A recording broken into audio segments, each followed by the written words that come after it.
जय भारत, जय स्वर्णकार समाज। आप देख रहे हैं अपना स्वर्णकार सेतु चैनल। आगामी 3 अप्रैल 2026 को हरियाणा के फरीदाबाद में स्थित सेंट्रल पार्क सेक्टर 12 में आयोजित होगा स्वर्णकार समाज का भव्य और विशाल कार्यक्रम।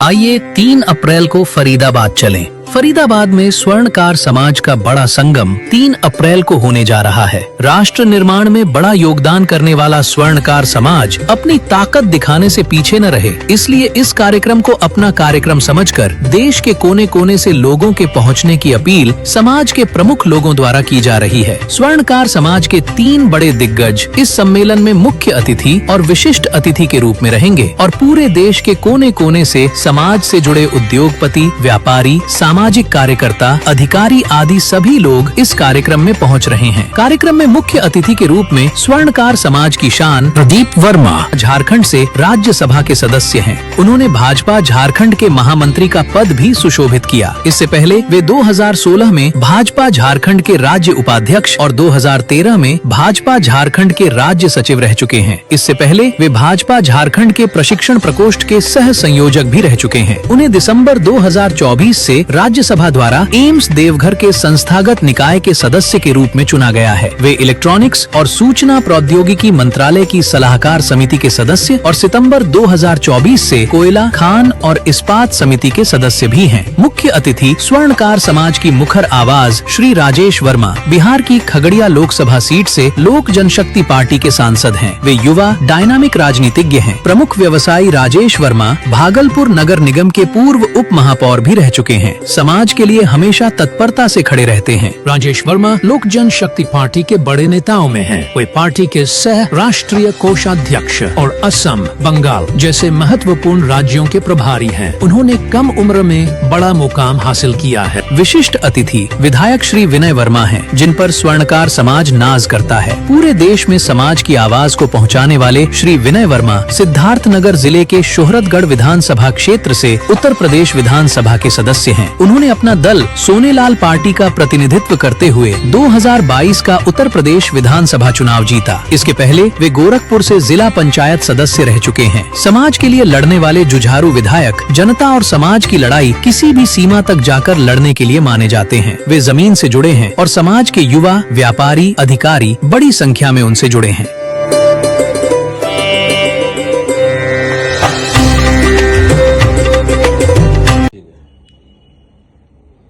अपने स्वर्णकार समाज के आदरणीय बंधु एवं मातृशक्ति सादर नमस्कार, प्रणाम।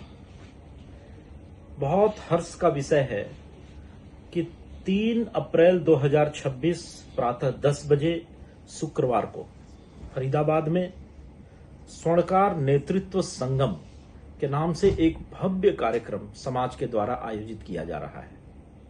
मैं स्वयं इस कार्यक्रम में भाग लेने के लिए उत्सुक हूं और मुझे बहुत प्रसन्नता है कि समाज ने इस प्रकार का एक कार्यक्रम आयोजित किया है।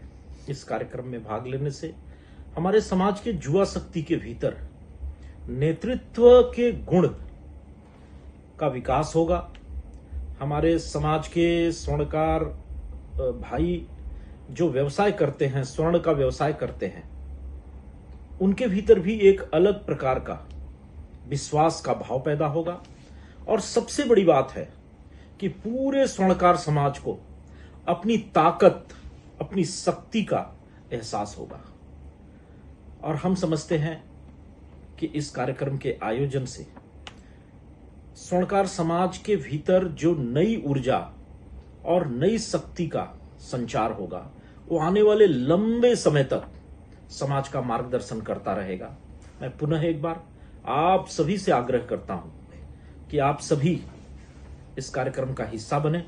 स्वर्णकार नेतृत्व संगम फरीदाबाद 3 अप्रैल 2026 शुक्रवार प्रातः 10 बजे मेरे साथ वहां उपस्थित होकर के इस कार्यक्रम को सफल बनाएं।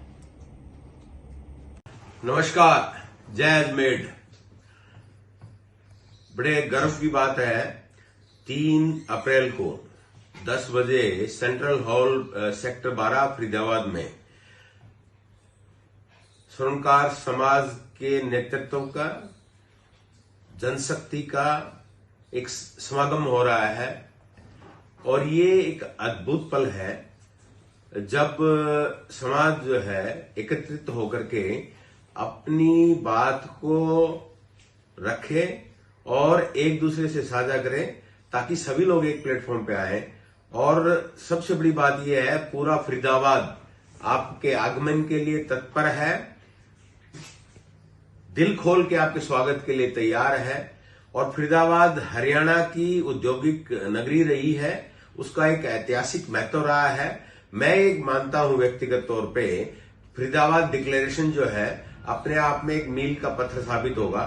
और बड़े गर्व की बात यह है, प्रदीप वर्मा जी आदरणीय जो मेंबर ऑफ पार्लियामेंट है झारखंड से, राज्यसभा से, बीजेपी से, वो झारखंड से आ रहे हैं। उन्होंने अपनी सहमति जताई है, अपने नेतृत्व के लिए जो है आश्वस्त किया है।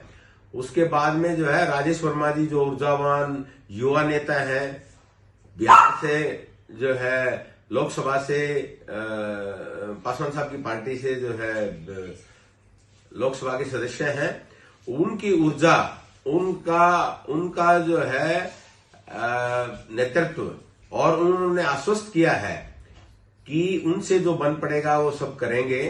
और मैं ये कहता हूं कि जो हमारे विनय वर्मा जी हैं, जो स्वर्णकार समाज के जो है रत्न है, युवा है, और यूपी में सूरतगढ़ से एमएलए हैं अपना दल के, जो कि अलाइड ग्रुप है बीजेपी का, उनकी ऊर्जा देख करके और जिस तरह से वो लाइव रहते हैं, समाज के प्रति जो है समर्पित रहते हैं, जनता उनके हृदय में बसती है।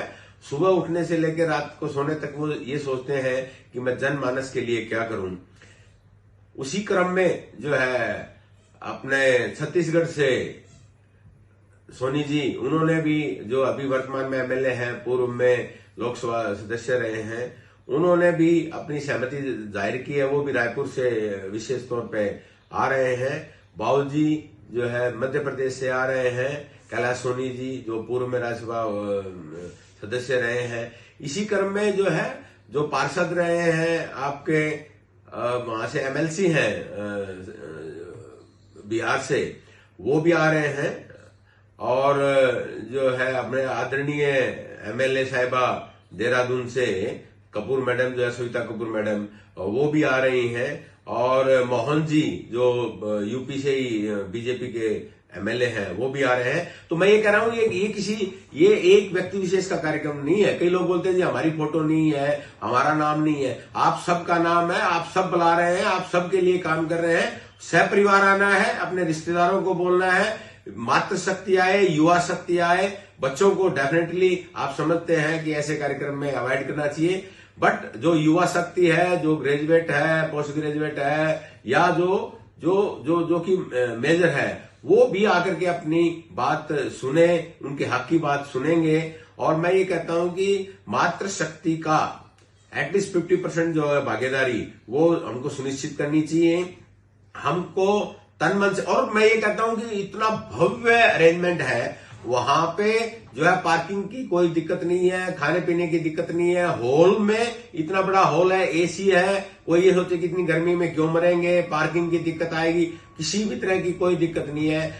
जो आयोजक है उनको सत सत नमन, उन्होंने एक एक चीज को बारीकी से देखा है। और जो शीर्ष नेतृत्व है समाज का, वो भी अपना कीमती समय देकर के आपकी सुविधाओं का हर तरह से ध्यान रखा जा रहा है। पुनः मैं परिवार मेरी धर्मपत्नी के साथ आपको हाथ जोड़ के विनती करता हूं कि अब नहीं तो कभी नहीं की दिशा मान के चलिए। और आप खुद भी आइए। और आप अगर किसी वजह से आ नहीं सकते हैं तो अपने रिश्तेदारों को बोलिए, आसपास के लोगों को बोलिए। जहां से भी कोई संभव नहीं है तो कम से कम जिसको भी जानते हो उसको आप बोलिए, चलो फरीदाबाद की मेजबानी जो है उसका आनंद उठाएं और अपनी बात सुने, समाज की बात सुने, समाज के लिए कुछ पल निकालें। इन्हीं शब्दों के साथ पुनः मैं कहता हूं कि कम से कम 5000 से ज्यादा लोगों की उम्मीद करता हूं। मैं वैसे कोई जनप्रतिनिधि या राजनीतिक नहीं हूं, बट मेरा ये दृढ़ विश्वास है कि जो शक्ति है आप लोगों में, जो जागरूकता है, वो जरूर इस लक्ष्य को अचीव करेगी। और ये जो हमारे सांसद महोदय हैं, एमएलए साहब हैं, इन्होंने ये आश्वस्त किया है, ये फरीदाबाद डिक्लेरेशन के बाद में आदरणीय हमारे लोकप्रिय प्रधानमंत्री नरेंद्र मोदी जी से समय लेंगे और राष्ट्रपति महोदय से समय लेंगे, अपना ज्ञापन देंगे ताकि हमारी समस्याओं पे काम शुरू हो, उसका निवारण हो। इन्हीं शब्दों के साथ पुनः आप सब लोगों को धन्यवाद। चलो फरीदाबाद, आइए फरीदाबाद। धन्यवाद।